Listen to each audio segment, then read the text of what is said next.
Hey guys, welcome back on my channel English Colon.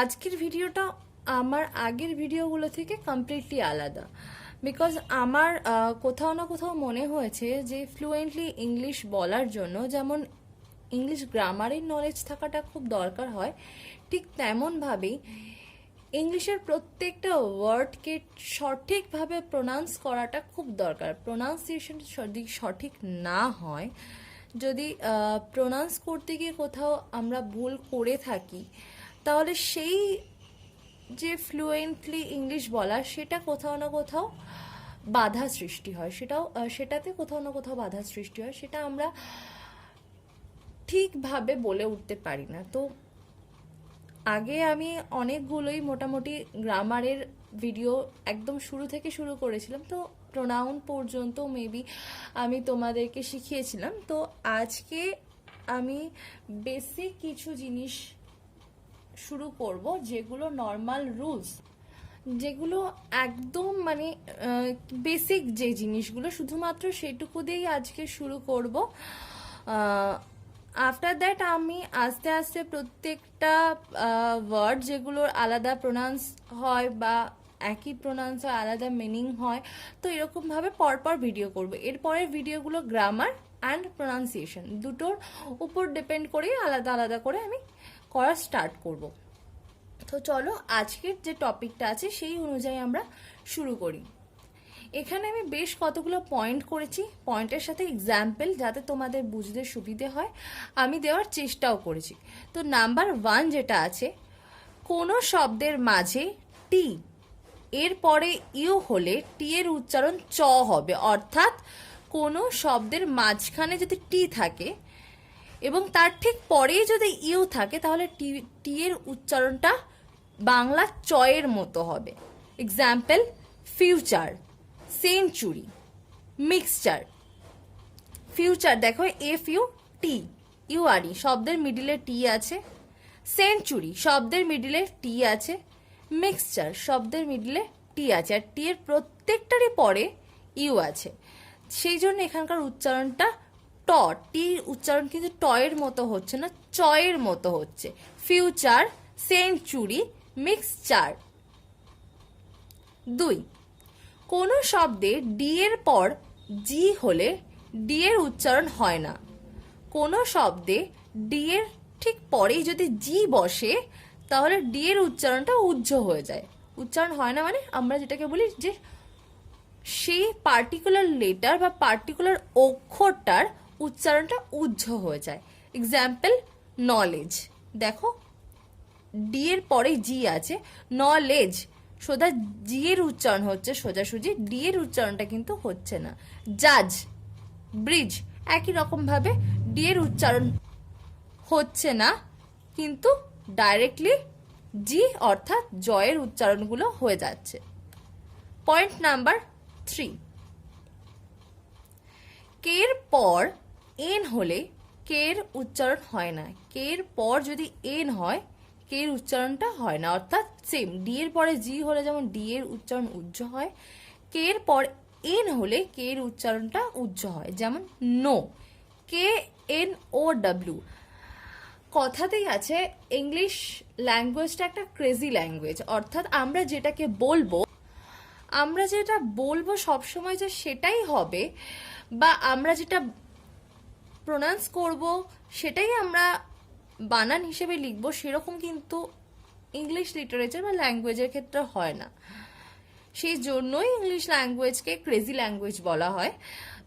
যাই হোক, তো নো, KNOW, কের উচ্চারণ কিন্তু হচ্ছে না, নো। এখন যদি নো আমরা লিখতে যাই, তাহলে আমরা নো মানে না যেটা, সেটা লিখতে পারি, কিন্তু KNOW এই নো এর ক্ষেত্রে কিন্তু অর্থটা হয় জানা। তো নো গেল। নি, KNEE, নি। Knife, KNIFE, knife. Knowledge, KNOWLEDGE। তো আমি এখানে একটা কথা বলি, আমি লেখার সময় অতটা খেয়াল করিনি। তোমরা একটা জিনিস দেখো, নলেজ এমন একটা ওয়ার্ড আমাদের হাতে চলে এলো যার সাহায্যে আমরা এটাও বোঝাতে পারবো যে কের পর এন থাকলে কের উচ্চারণ হয় না, সেজন্য নলেজ উচ্চারণ হচ্ছে, কে বা কয়ের উচ্চারণ হচ্ছে না। আবার ডি এর পর জি থাকলে ডি এর উচ্চারণ হয় না, সোজাসুজি জি এর উচ্চারণ হয়। ঠিক আছে, তো প্রত্যেকটাতেই দেখলাম যে কে এর পর এন থাকলে কে এর উচ্চারণ উজ্জ হয়। পয়েন্ট নাম্বার 4, পয়েন্ট নাম্বার 4 বলছে জি এর পর ভাওয়েল থাকলে জি এর উচ্চারণ গ হয়। জি এর পর ভাওয়েল থাকলে জি এর উচ্চারণ গ হয়। কেমন করে? Example, garden, good, gift, guide. G এ এটা ভাওয়েল, আমরা সবাই জানি। তো জি এ গার্ডেন, জি ও ওটা ভাওয়েল, গুড, জি আই আইটা vowel, gift, G U I U আর আই দুটোই ভাওয়েল, যদিও দুটো আমার দরকার নেই, আমরা জি ঠিক তার পরে কি আছে সেটা দেখব। ইউ আছে, জি ইউ, গাইড, তো প্রত্যেকটা গ দিয়ে হলো। পয়েন্ট নাম্বার 5-এ আসে এস। এস এর পর এইচ হলে এস এর উচ্চারণ সর্বদা তালবস্য হয়। বাংলায় আমরা তিনটে স পাই, উচ্চারণ যখন আমরা ইংলিশে করি তখনও কিন্তু সেই শগুলো প্রনাউন্সিয়েশনটা পাল্টে যায়। তো তালবস্য মানেই হবে এস এর পর এইচ থাকবে, এস এর পর এইচ থাকবে, বাংলার উচ্চারণটা হবে, বাংলায় যখন আমরা বানানটা লিখবো তালবস্য লিখবো। এবার দেখি এক্সাম্পল। এক্সাম্পল দেখো, এখানে আমি বাংলাদেশ লিখেছি, বুশ লিখেছি, ক্যাশ লিখেছি, তো প্রত্যেকটার যদি আমি বাংলা বানানগুলো দেখি এস এইচ গুলো কিন্তু সব তালবস্য হয়। পয়েন্ট নাম্বার 6-এ আছে ডাব্লিউ এর পরে এইচ অথবা আর হলে ডাব্লিউ এর উচ্চারণ হয় না। ডাব্লিউ এর পরে এইচ অথবা আর হলে ডাব্লিউ এর উচ্চারণ হয় না।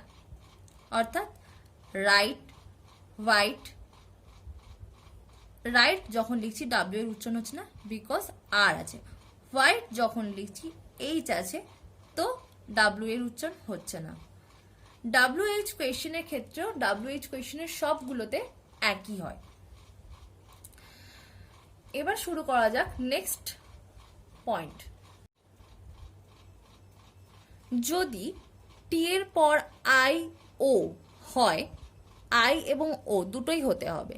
টি এর পর যদি আই এবং ও হয় তাহলে টি এর উচ্চারণ তালবস্য হবে। National, N A T I O, national. যখন আমরা বাংলা বানান লিখি তখন লিখি দন্ত নয় জফলা আকার তালবস্য ন্যাশনাল, দন্ত নয় আকার ল, ন্যাশনাল। কিন্তু এখানে কিন্তু ইংলিশ প্রোনাউন্সিয়েশনে টি হচ্ছে, যেহেতু টি এর পর আই আর ও হচ্ছে, টি এর পর একই সাথে আই এবং ও হচ্ছে, সেজন্য কিন্তু তালবস্যের উচ্চারণ হচ্ছে। পরেরটা হলো আই অথবা ইউ এর পর জি এইচ, জি এইচ একসাথে যদি বসে, আই অথবা ইউ এর পর জি এইচ একসাথে যদি বসে তাহলে ফয়ের মতো উচ্চারণ হবে। যেমন এই, রাইট, হাই, এনাফ, কফ হলো। পয়েন্ট নাম্বার 9, এনজি একত্রে হলে অনেক স্বরের মতো উচ্চারণ হয়। যেমন বাংলাদেশ, বাংলাদেশ এক্সাম্পলটা যখন আমি আগের বার দিয়েছিলাম, এখানে আমি বানানটা তোমাদের বলেছিলাম বয় আকার অনেক স্বর বাং, তো BA N G, N G যদি একসাথে হয় তাহলে কিন্তু সেটা অনেক স্বরের মতো উচ্চারণ হবে। পয়েন্ট নাম্বার 10, শব্দের শেষে ই থাকলে ই এর উচ্চারণ হয় না। নেম, মতে শেষ হচ্ছে, এম মিন্স বাংলায় ম, নেম মতে শেষ হচ্ছে। কাম, মতে শেষ হচ্ছে। টেক, কে ফর ক, কতে শেষ হচ্ছে। লাস্টে দেখো প্রত্যেকটাতে ই আছে, ই এর প্রোনাউন্স কিন্তু একটাও হয় না। এবার আসি পয়েন্ট নাম্বার 11। এই পয়েন্টটা একটু আলাদা, আমাদের সবারই একটা কনফিউশন থাকে ভীষণভাবে যে টি এইচ ই একে কখন দা বলবো, আবার THE, একে কখন দি বলবো, তাই তো? তো শব্দ যদি কনসোনেন্ট দিয়ে শুরু হয় তবে উচ্চারণ দা হয়। যেমন দা বুক। শব্দ যদি কনসোনেন্ট দিয়ে শুরু হয় তবে উচ্চারণ দা হয়। যেমন দা বুক। আবার শব্দটি যদি ভাওয়েল দিয়ে শুরু হয় তাহলে উচ্চারণ দি হয়। এটা আমার আলাদা করে কিছু বোঝানোর নেই, আমি শুধু কনফিউশনটা ক্লিয়ার করার জন্যই পয়েন্ট নাম্বার 11টা রেডি করেছি। বিকজ কনফিউশনটা কোথায় হয় সেটা আমার বোঝানোর জায়গা ছিল, যে দা কোথায় হবে, দি কোথায় হবে। তো খুব ইজিলি বললাম, কনসোনেন্ট যদি হয় চোখ বন্ধ করে আমরা প্রোনাউন্স করব দা, আর শব্দ যদি ভাওয়েল দিয়ে শুরু হয় তাহলে চোখ বন্ধ করে আমরা প্রোনাউন্স করব দি।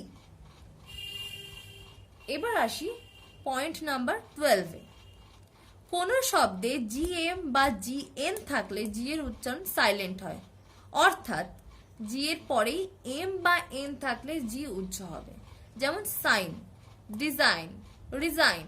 তো জি এর উচ্চারণটা হচ্ছে না, সাইন হচ্ছে সাই, SI, সাই।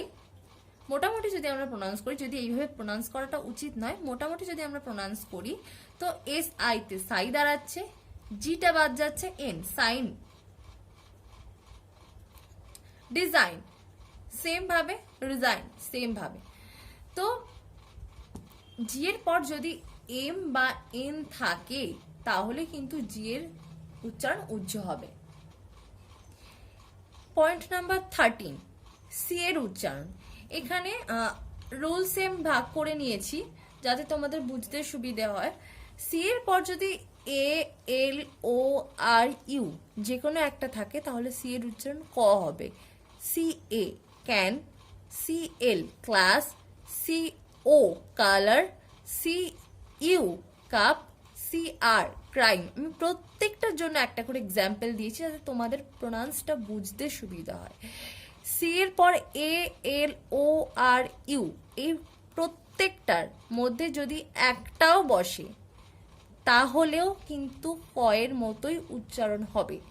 যেমন সি আর এ দিয়ে ক্যান, সি আর এল দিয়ে ক্লাস, সি আর ও দিয়ে কালার, সি আর আর দিয়ে ক্রাইম, সি আর ইউ দিয়ে কাপ।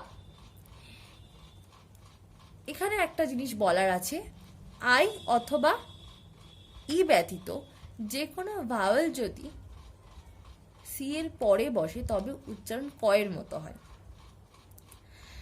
আমি ভাওয়েলগুলো তোমাদেরকে বলিনি, আমি একবার এখানে বলে দিই। AEIOU এই 5টা ভাওয়েল, বাকি সব কনসোনেন্ট। তো এই 5টা ভাওয়েলের মধ্যে এ ও ইউ বসে, তাহলে বাকি থাকছে ই আর আই। সেজন্য আমি এখানে আলাদা করে পয়েন্ট করেছি, আই অ্যান্ড ই। যদি এই দুটো না থাকে, অন্য যে কোনো ভাওয়েল যদি সি এর পরে বসে তবে সি এর উচ্চারণ ক এর মতো হবে। আর রুলস নাম্বার 2, সি এর পরে যদি আই, ই, ওয়াই এগুলো বসে তাহলে সি এর উচ্চারণ দন্ত স এর মতো হবে। আই বসলেও হবে, ই বসলেও হবে, ওয়াই বসলেও হবে। এক্সাম্পল, সি ই দিয়ে যদি দেখি, centre, CENTER centre. Cinema, CINEMA cinema. ওয়াইটা দিয়ে আমি লিখিনি, আমি ওয়াইটাও একটা বলে দিচ্ছি, CY, তাই তো? তো সাইকেল, CYCLE সাইকেল যদি আমরা লিখি তাহলেও কিন্তু প্রোনাউন্সিয়েশনটা সেম হবে।